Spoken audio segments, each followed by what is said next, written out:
Team Skull's hideout was a mess after movie night.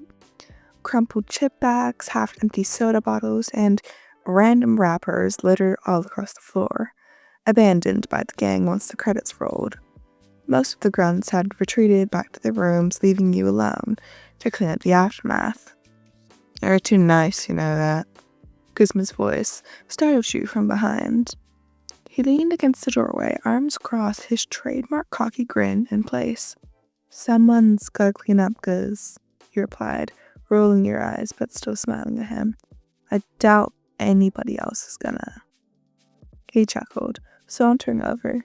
Yeah, but come on, it's late. You should be sleeping, not picking up after these punks. You shrugged. I don't mind. He grabbed your wrist gently, stopping you from reaching for another empty can. Seriously, why not leave it? You'll kill yourself trying to be the responsible one around here.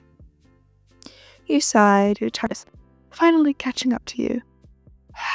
Fine, but my room's trash, so I'll crash there after I'm done. Guzma frowned. Nah, my bed's open tonight, sharing with no one. Your face flushed. Guz? What? It's no big deal. I'll sleep on the couch or something. Don't make it weird. He smirked, though his ears looked a little red. You hesitated before nodding. Alright.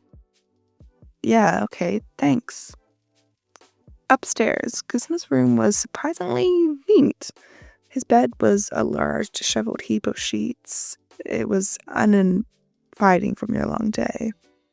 You rummaged through your drawers to find something to sleep in. Settling in one of his oversized black shirts, pulling it on, you caught the reflection in the cracked mirror.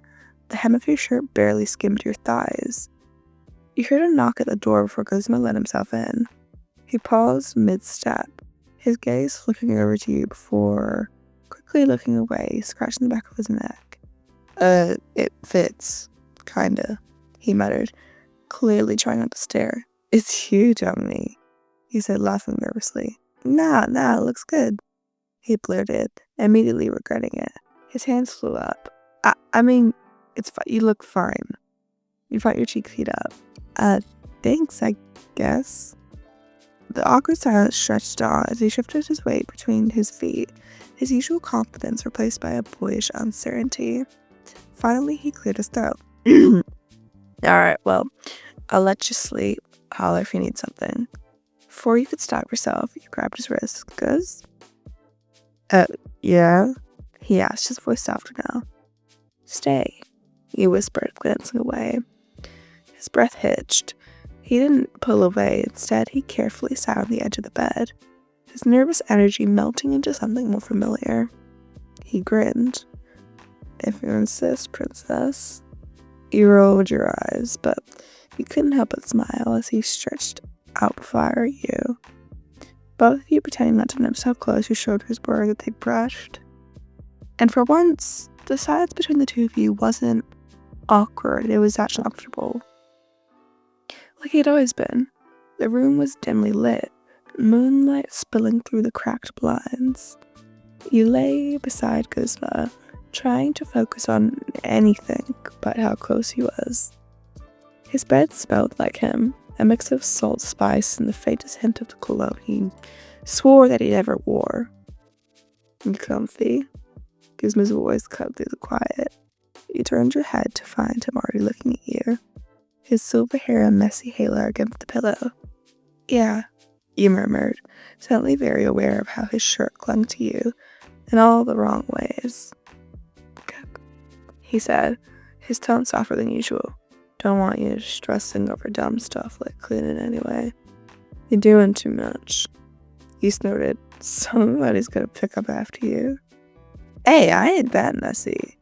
He shot back, but the smirk on his lip betrayed him. Could have fooled me, you teased, nudging his shoulder. He chuckled. The sound was deep and genuine. It sent a warm flutter through your chest. And you turned back to stare at the ceiling, hoping he didn't notice the way your face heated up. For a few moments, the silence stretched again, but it wasn't uncomfortable this time. Guzma shifted beside you, his fingers drumming lightly against the mattress. "Hey," he said again. His voice quieted now, almost unsure. "Mm-hmm?" You glanced over, and the expression on his face caught you off guard. He wasn't grinning or smirking. Instead, he looked nervous. "I've been, thinking about something," he muttered, eyes starting to yours before quickly looking away. "Okay, what?" you asked, your heart skipping a beat at his words.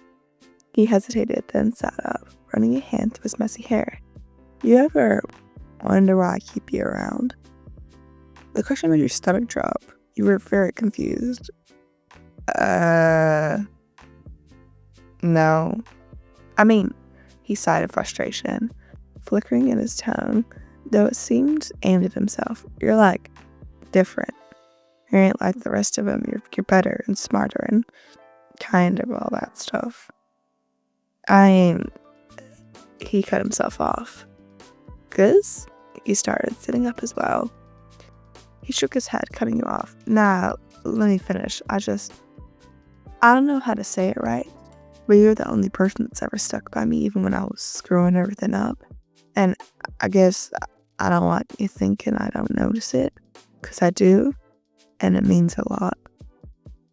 Your chest tightened at his words, your heart thudding in your ears. You reached out, placing a hand on his arm.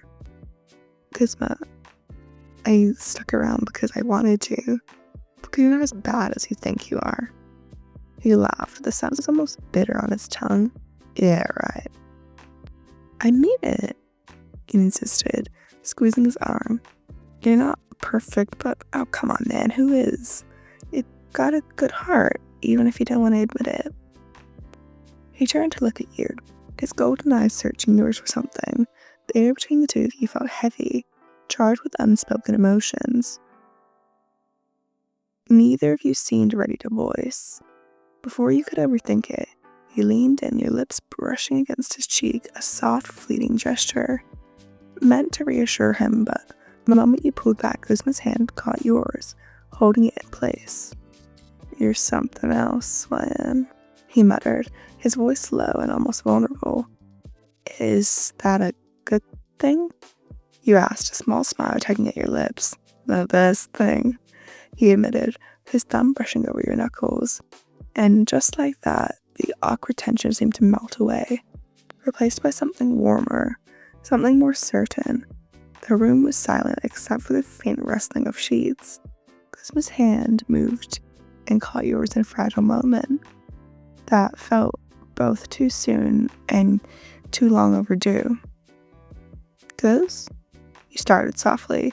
By the way he was looking at you, it made your throat tighten around your words. His usual smirk was nowhere to be found. Instead, his lips were slightly parted. His golden eyes locked onto yours with an intensity that sent heat rushing to your cheeks. "What?" he murmured, his voice unusually quiet, almost hesitant. He shook your head, looking down at his larger hand that enveloped yours. "Nothing, just thanks." "For what?" "For being you," you admitted, your voice was barely above a whisper. His grip on your hand tightened ever so slightly. For a moment you thought he was going to pull away, but instead he shifted closer. The mattress dipping under his weight, his knee brushed against yours. "You don't gotta thank me," he muttered, his free hand rubbing the back of his neck in a nervous way that he always did when he was trying to play cool. "You're the one who's always been here, and hell, I wouldn't even be half the guy I am if it weren't for you," he stated. You laughed softly. "That's a pretty low bar, cuz."